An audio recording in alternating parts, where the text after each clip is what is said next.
જે ગુરુ તમને બેઠા બેઠા ધ્યાન શીખવાડે છે, એટલે બેસીને કરવાના ધ્યાન શીખવાડે છે, એટલે તમે બેસીને ધ્યાન કરતા હોય એવા મેડિટેશન શીખવાડે છે, એ ગુરુ તમને જીવનભર બેસાડી રાખશે.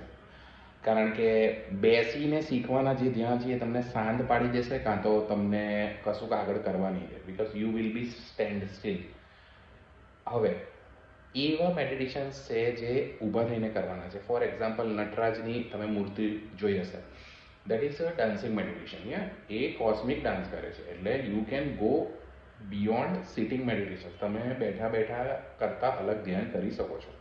બેઠા બેઠા કરેલા ધ્યાનની એપ્લિકેશન્સ અલગ છે, એના યુઝ અલગ છે, ડાન્સિંગના અલગ છે, અને બીજા ધ્યાન કરો એના ઉપયોગને એના ફળદ્રુપતા, એના રિઝલ્ટ્સ અલગ છે. તો જે તમને બેસાડીને ધ્યાન કરે છે એને તમે પૂછો કે ઊભા ઊભા તમને ધ્યાન આવડે છે, અને એને જો ના આવડતા હોય તો એ સાચો ગુરુ નથી.